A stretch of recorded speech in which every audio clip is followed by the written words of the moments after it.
అందరికీ నమస్కారం. నా పేరు Noman Sudheer. Welcome to the fact channel. సత్కర్మలు పుస్తక విశ్లేషణలో భాగంగా గత వీడియోస్లో రచయిత తెలిపిన భౌతిక జిహాద్ మరియు మానసిక జిహాద్ అంటే ఏమిటో తెలుసుకున్నాం. వాటితో పాటు చిన్న జిహాద్ మరియు పెద్ద జిహాద్లు కూడా ఉన్నాయని రచయిత తెలపడం జరిగింది. వాటిని కూడా తెలియపరచడానికి ప్రయత్నిస్తాను, దయచేసి గమనించండి. జిహాదే అజ్గర్ అంటే చిన్న జిహాద్. దీనినే జిహాదే బిస్ సైఫ్ అని కూడా అంటారు. అంటే దౌర్జన్యపరులను, దుర్మార్గులను అదుపులో పెట్టడానికి కత్తులు కటారులతో చేసే యుద్ధం.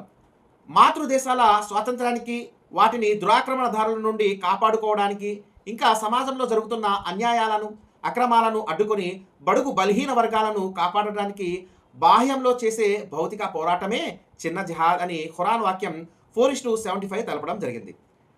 జిహాదే అక్బర్ అంటే పెద్ద జిహాద్. దీనిని జిహాదే ఫిన్ నఫ్స్ అని కూడా అంటారు. దీని అర్థం అంతరంగ పోరాటం. ఇతరులపై అదుపు సాధించడం కంటే తనపై తాను అదుపు సాధించుకోవడమే అత్యంత కష్టతరం అన్నది అందరికీ అనుభవమే. ఇక మనసులో తలెత్తే తుచ్చమైన వాంఛలను, ఎదుటివారి పట్ల తనలో రగిలే పగ ప్రతీకారాల భావోద్వేగాలను లొంగ తీసుకోవడానికి అంతర్గతంగా చేసే కఠోరమైన పోరాటమే జిహాదే అక్బర్ అంటే పెద్ద జిహాద్ అని ప్రవక్త ముహమ్మద్ సల్లల్లాహు అలైహి వసల్లం తెలియజేస్తున్నారు. రచయిత పెద్ద జిహాద్ గురించి తెలియపరిచే కొన్ని హదీసులను ఇక్కడ పొందుపరచడం జరిగింది. ఆ హదీసుల్లో మొదటిది హదీసే అల్ బైహకీ. ఒకసారి ప్రవక్త ముహమ్మద్ సల్లల్లాహు అలైహి వసల్లం వద్దకి యుద్ధరంగం నుండి ఒక విజేతల బృందం వస్తుంది. దానిని ఉద్దేశించి ఇప్పుడు మీరు చిన్న జిహాద్ నుంచి ఒక పెద్ద జిహాద్ వైపునకు వెళ్లాల్సి ఉంది అని అంటారు.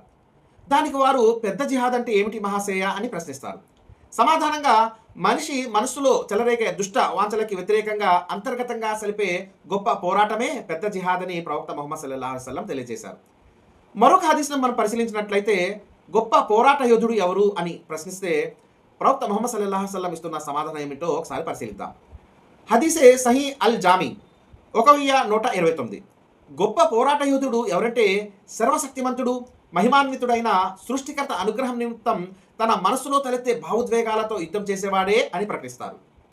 మరొక హదీస్ను మనం పరిశీలించినట్లయితే బుఖారీ హదీస్, ఏ జిహాద్ గొప్పది అని అబూజర్ గిఫారీ ప్రశ్నిస్తే నీవు నీ మనోవాంఛలకి వ్యతిరేకంగా దైవ మార్గంలో పోరాటం చెయ్యి, అదే గొప్ప జిహాద్ అని సమాధానం ఇచ్చారు.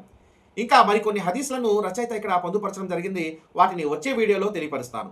ప్రియ సోదరులారా, అపార్థానికి గురైన జిహాద్ వాస్తవికత గురించి తెలుసుకోండి అనే వీడియోని నేను చేయడం జరిగింది. జిహాద్పై మరింత స్పష్టత కొరకు ఆ వీడియోని చూడక తప్పదు. లింక్ కింద డిస్క్రిప్షన్లో ఉంచాను, దయచేసి పరిశీలించండి.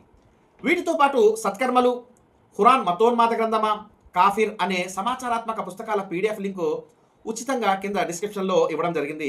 వాటిని కూడా పరిశీలించవలసిందిగా కోరుచున్నాను. మరి వచ్చే వీడియోలో మరో టాపిక్తో కలుద్దాం. అంతవరకు సెలవు. జై హింద్.